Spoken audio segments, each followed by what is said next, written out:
नमस्ते, कैसे हैं आप सब लोग। एक outstanding beautiful amazing success story है। ये जो सक्सेस स्टोरी है ना, ये लव वाइब्रेशन की सक्सेस स्टोरी है। और एक मिनट, हाँ, इनकी जो सक्सेस स्टोरी है, एक मिनट यार, नाम कहाँ चला गया, इन्होंने नाम दिया था, मैं ही भूल गई।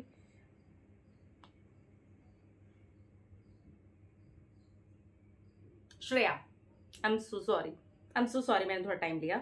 हाँ, तो श्रेया की सक्सेस स्टोरी है। चलिए पढ़ते हैं अब हम सक्सेस स्टोरी श्रेया की। हाय दीदी, मेरा नाम श्रेया है। आप सक्सेस स्टोरी में मेरा नाम ले सकते हैं। मैंने अपने पौधे को लव वाइब्रेशन भेजी थी। मेरा पौधा, मैं 1 हफ्ता नहीं थी और मुझे अपने पौधे से बहुत प्यार है।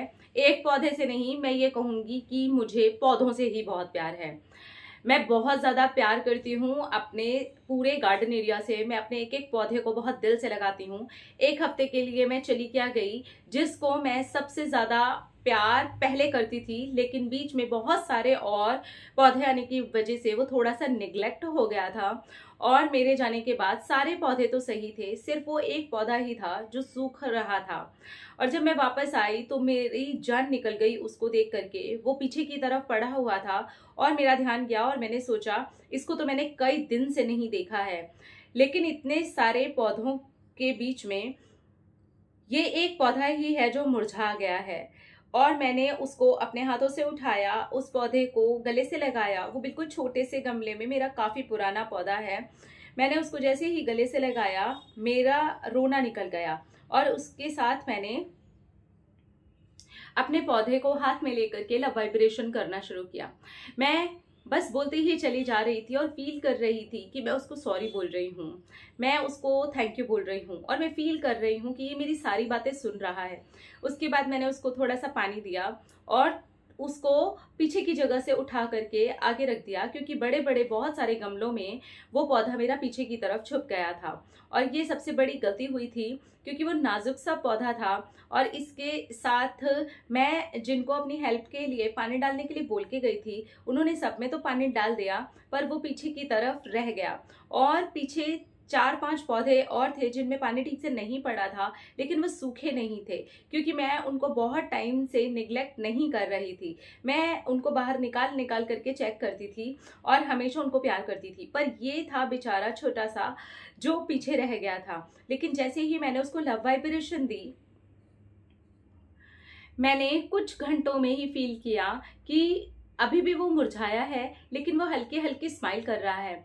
पता नहीं, शायद मेरे मन का वहम हो सकता है, पर दूसरे दिन वो वहम नहीं था। मैं जब दूसरे दिन गई हूँ तो मैंने उसको जा करके स्पेशली हाथों में फिर से उठाया है, उसको लव वाइब्रेशन दी है, और मैंने देखा है कि उसके पत्ते फिर से खिल रहे हैं। जो मुरझा गए थे, जो नीचे की तरफ हो गए थे, मेरी लव वाइब्रेशन से वो वापस ऊपर आ रहे हैं। उसकी जो जड़ें थी नीचे सूख चुकी थी, उसको देख करके ही मेरा रोना निकला था। और वो भी अब मैंने मिट्टी में दबा करके फील किया कि इनको अब पूरा पानी जा रहा है, मेरा प्यार दिया है मैंने इसे, और वो वापस से खिलखिला रहा है।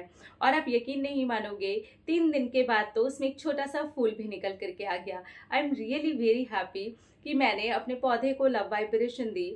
मैं चाहती तो उस टाइम पर उसका फोटो जरूर क्लिक करती। मुझे सक्सेस स्टोरी के टाइम पर बस याद आया, क्योंकि उस टाइम उसको देखते ही मेरी जान निकल गई थी। मेरे माइंड में जरा भी ख्याल नहीं आया कि मुझे अपने मुरझाए हुए पौधे का फोटो खींचना चाहिए, बल्कि मुझे तो लगा कि शायद मैंने इसे जान से मार दिया है। पर सक्सेस स्टोरी होने के बाद में मुझे ख्याल आया, काश उस टाइम में फोटो लेती तो आज मैं सबके साथ में उसके खिलखिलाने और उसके मुरझाने का लव वाइब्रेशन के साथ जरूर फोटो भेजती। लेकिन ये खिलखिलाए पौधे का फोटो आपके साथ भेज रही हूँ। प्लीज आप हो सके तो इसे जरूर शेयर करना। Thank you, thank you, thank you, thank you, congratulations. बहुत क्यूट सी और बड़ी प्यारी सी सक्सेस स्टोरी थी। देखिए, ये प्रकृति की देन है, पौधे हैं, उनके अंदर भी जान है, और जब आप उन्हें प्यार करते हो तो वो भी सुनते हैं, वो भी महसूस करते हैं, वो भी हमें प्यार देते हैं। ये मेरा खुद का भी एक्सपीरियंस है, और बहुत सारे लोगों ने इसको ऑलरेडी भी एक्सपीरियंस किया होगा। वो लाइफ है, तो जब हम उस लाइफ को प्यार देते हैं, उसको केयर देते हैं, उसको मतलब प्यार करते हैं, तो बहुत अच्छा वाला फील होता है। ट्रस्ट मी, जब भी मैं लव वाइब्रेशन करती हूँ और अपने तुलसी जी के पौधे में से मुझे हमेशा भोग लगाने के लिए तुलसी जी को जब मैं लेने के लिए जाती हूँ मुझे कुछ नहीं करना पड़ता, यकीन मानिए मुझे कभी कुछ नहीं करना पड़ता, क्योंकि मुझे उसे तोड़ने में बहुत डर लगता है, मुझे अच्छा नहीं फील होता है, तो मैं कभी भी नहीं तोड़ती हूँ। मैं बस इतना बोलती हूँ ओम नमो भगवते वासुदेवाय नमः, thank you thank you thank you. And trust me, मैं कुछ नहीं करती, मैं जरा सा भी अपना गमला हिलाती हूँ या मैं कुछ भी करती हूँ ना, उसमें से पौधे की पत्ती या तो मेरे इधर आके गिर जाएगी, या कुछ भी जमीन पे नहीं गिरती, वो मेरे हाथ पे आती है और लिटरली वो उसी टाइम की या तो मैं उसे तोड़ती या वो मेरे हाथ में आ गई। और ये मेरा रोज का ही है, क्योंकि मुझे भोग लगाना ही होता है। तो अब सोचिए जरा, ये चीजें ऐसे काम करती हैं। मैं खुश हुई वैसे आपकी सक्सेस स्टोरी पढ़कर। Thank you thank you thank you so much अपनी सक्सेस स्टोरी हमारे साथ शेयर करने के लिए। अपना रखिए ख्याल, अपने आपसे कीजिए ढेर सारा प्यार ताकि अट्रैक्ट करे ढेर सारा प्यार। Love you all, thank you, Tata.